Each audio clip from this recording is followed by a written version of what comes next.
Ang itim ko. Ba't ang itim ko dito sa ano na to? Store na to. Ito. Ito ang mais. Ito. Mais ito.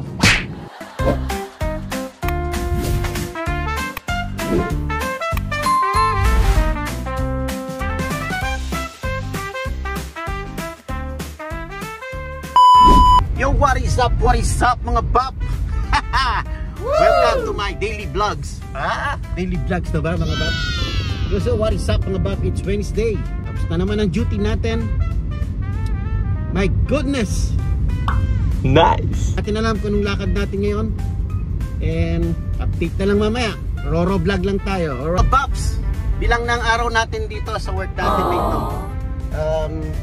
Kasi hanggang Friday lang tayo, no? Tapos Saturday, Sunday, day off pala natin. So hanggang Friday na lang pala ako dito mga babs. Kasi yung 7, 8 is Saturday and Sunday. Kaya 9 tayo nag-ano, 9 yung nagpo-fall yung 2 weeks notice natin sa 9.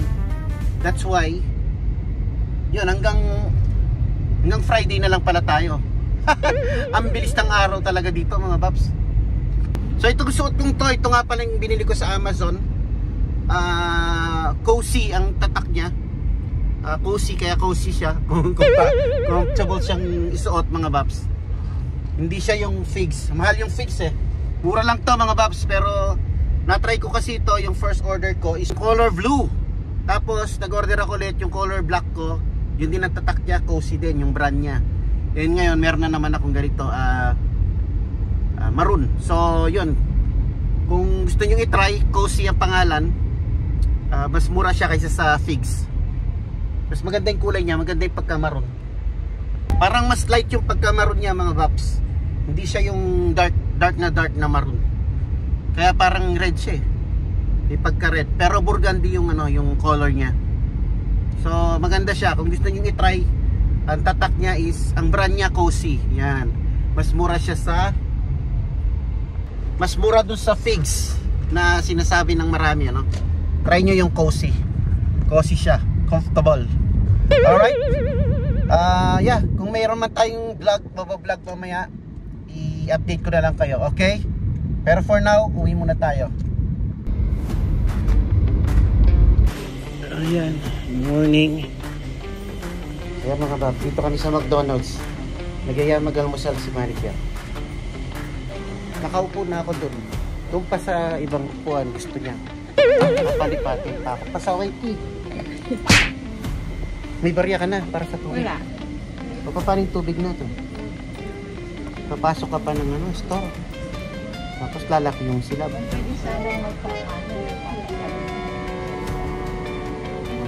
Relax, relax. Coffee lang tayo.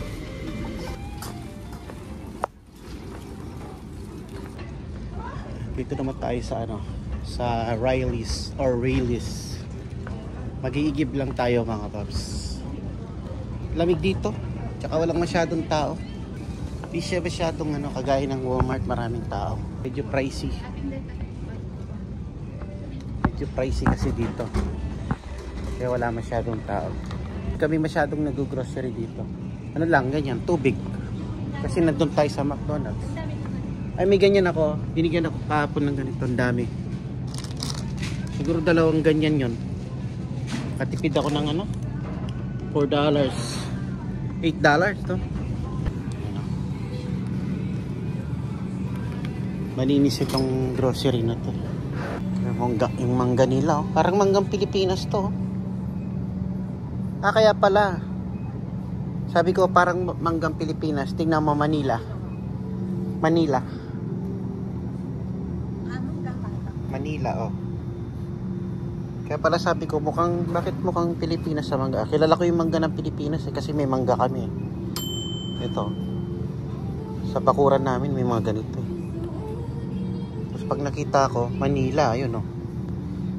Hanggang Manila. Double L nga lang yung Manila niya. May mga mais oh, mga paps oh. Mais. Ito ang mais. Ito ang mais. Oh. Mais ito. Ang itim ko. Ba't ang itim ko dito sa ano na to? Store na to. Yung lighting nila Madilim yung ilaw. Diyan, no? Diyan ang igiba, no? Naiwan na ako dito. Mag-iigib na ako. Nag-iigib ako sa bomba, sa poso. Nung pumutok yung pinatubo. Ito ang kamatis. Bakit mong binigay sa akin? Ito ang kamatis. Kamatis ito. Iba-ibang klaseng kamatis yan, ah. Kamatis na balik. Ano? Iba-ibang klase, oh. So, yan. Yan lang yan, mga pap. Kailangan i-shoot mo. Bibigit. Kaya pala madilim, eh. Ito yung suot ko. Yung shades pala yung suot ko. Akala ko ito yung suot ko. Reading glass. Kaya pala sabi ko, batang itim ko. Samantalang tisoy tayo, eh. Alam nyo naman, tisoy tayo, mga pap.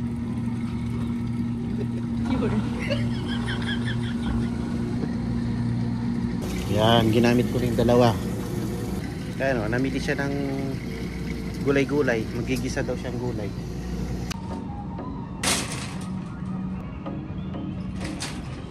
Nawawala na siya. Saan na kaya nakarating yun? Baka nandun banda, mga paps. Ano ba? Yung let's go. Hindi ko alam saan papupunta tong si manager. And yun, nandito naman tayo sa Asian, mga bab. May bibilin lang daw si manager na pang sasawag niya dun sa binili niyang gulay sa release. Quail egg yata, itlong ng pugo. Kasi wala doon sa release. O baka hindi niya lang nakita. Ayan yung item, babalik namin. So pinapatay ko yung Xfinity whole day yata or 2 days. Tapos ginagamit namin yan 5G nila ng T-Mobile. Wala, hindi kaya mga babs. Hindi niya kaya yung mga load. Kumbaga yung mga ginagamit namin na load. 4 na cellphone, isang tablet, minsan computer. Yung computer ng panganay, yung bunso, tablet, lalo na ngayon bakasyon. Halos nakasindi lahat yun. Hindi niya kaya mga babs. Mabagal. Iikot-ikot lang na gano'n. Tawag doon, nag-hibernate pa yun. So sabi ko hindi pwede. Makakatipid ka nga $50 pero hindi ka naman mangungonsumisyon ka lang. Nanonood ka ng Netflix, ikot-ikot na ganun. Para ka nanonood ng pirated, wag na lang, di ba? So ito ibabalik namin. Ito siya. Kasi para lang siya yung sa Pilipinas pala yung sa Globe tsaka yung Smart. Ayan yung para lang siyang may SIM card sa loob to, eh. Sa atin may ganito, eh, sa Pilipinas, eh. Ayan, Ayan, Wi-Fi. Parang ganyan siya. Yan, under T-Mobile. Yan, baka i-offer kayo. May idea na kayo na hindi siya worth it. Pero kung di ka naman maselan, tsaka siguro kung isa ka lang sa bahay, tapos isang unit lang ginagamit mo, cellphone lang, di ka na magamit masyado ng laptop, okay lang yun. Yung iba nga hindi naman nag-i-internet sa bahay, eh. Yung data lang nila sa cellphone nila, yun na lang ginagamit nila. Pero sa amin kasi kailangan din namin minsan si manager sa office pagka meron silang ginagawa. Tsaka yung estudyante natin, tsaka ako din nung nag-aaral ako, kailangan ko talaga ng internet. Lalo na ngayon si panganay, kaya kumuha tayo kahapon ng kanyang PC lang pala, PC na na medyo malakas daw, sabi niya, kasi pinabayaan ko siya yung nag-decide ng specs nun, eh. Siya yung nag-review dun sa na yun, na PC na malakas, ibig sabihin yung magagamit niya sa kanyang pag-aaral. So magi-schooling siya while magtatrabaho siya ng regarding sa digital marketing. So halos computer talaga yun ang gusto niyang gawin sa buhay niya. So tayo naman kasi lang tayo, support lang tayo sa mga anak natin. Kung ano yung gusto nila, support lang. Hanggat kaya natin, supportahan lang natin yung mga anak natin. So hindi naman pwedeng yung gamitin yung luma namin na laptop, yung nabanggit ko na laptop natin na from the Philippines pa. Lenovo, galing pa ng Philippines, 5 years na namin ginagamit. Yun din yung ginamit kong nag-aral ng program sa CNA na nabanggit ko nga ang bagal-bagal, pero napagtiyagaan ko naman. Pero yung sa kanya kasi digital marketing, so medyo ano, sabi niya kailangan ng mataas talaga na quality or yung baga mataas na specs ng computer para makasabay siya dun sa ano, sa kanyang gagawin na pag digital marketing. So ayan, wala akong masyadong alam doon, nire-research ko pa rin. I-research ko pa lang ngayon kung ano yung digital marketing na yun para magkaroon tayo ng idea. Sa kanya course yun, pero ako gusto ko lang na malaman kung ano yung gusto niya sabihin para pag sinasabi niya sa akin may naintindihan ako. Ganun lang ako mga babs. Sabi ko nga mahina ako sa computer.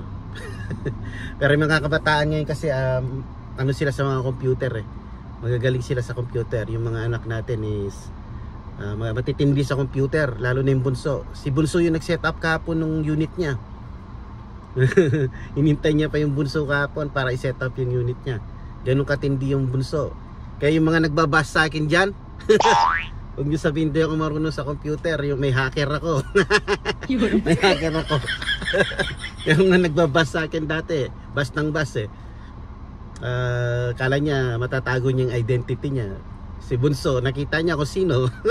Pati yung ano mo, address mo, malalaman niya. Mga babs, kahit na itago mo pa yung identity mo, magaling yung mga bata ngayon. Di lang siguro yung anak ko, di lang siguro mga anak ko, pati mga ibang bata.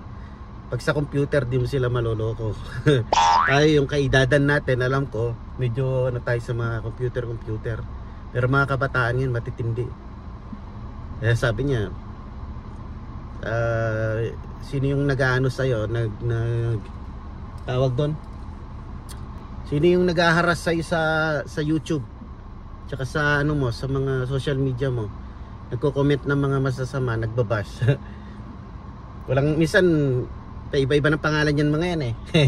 Tsaka yung minsan, hindi naglalagay ng pangalan, di ba? Pero siya, alam niyang buksan mga paps. Patindi. Kaya yung mga basher ko dyan.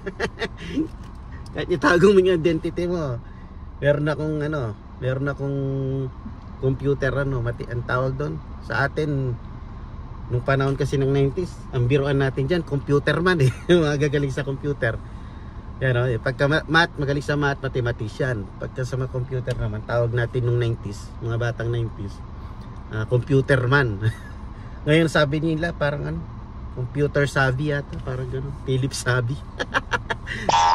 Mga generation yan, iba na eh, mga babs, iba-iba na yung mga tawag nila eh. Kagaya yung PC na CPU ko na CPU, hindi ako in-research ko nga kagabi habang nasa work ako ng downtime. Research ko, PCU naman talaga, ay CPU naman talaga yung tawag. Parehas lang naman pala yun, CPU tsaka PC. Lumang version lang yata yung CPU. Ayun na si manager. 9:52, 10 o'clock pa magbubukas to. Ay, nag-hotpot daw si panganay, hotspot.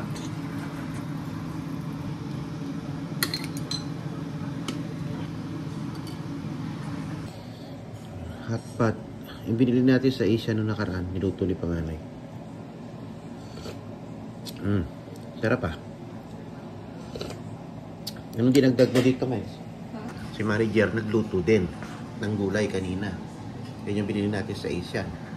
Si panganay naman, meron siyang hotpot. Sarap din yung hotpot na ganito sa Asian ah. Yung nakapack. Kain tayo. Nakatulog ako eh. Gigising ko lang.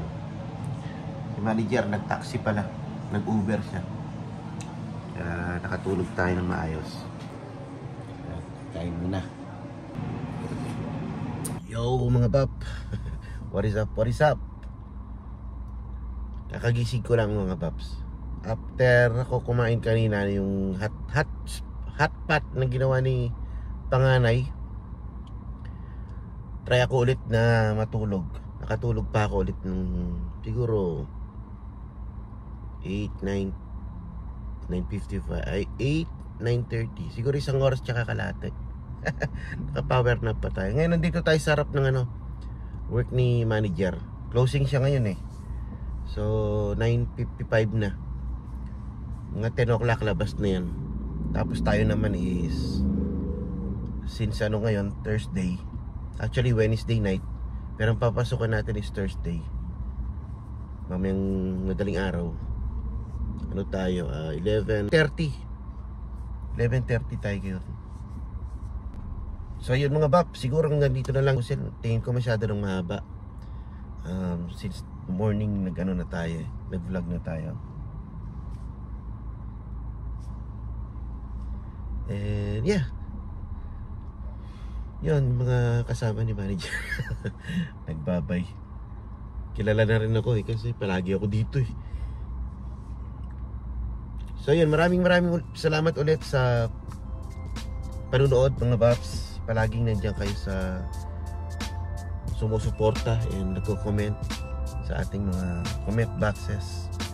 Sa mga bago, sa mga interesado sa ganitong topic, CNA vlog, CNA discussion, just comment down below and give it a thumbs up or like button. Push nyo lang yung like button para naman ma-recommend tayo ni YouTube at lumawak pa yung ating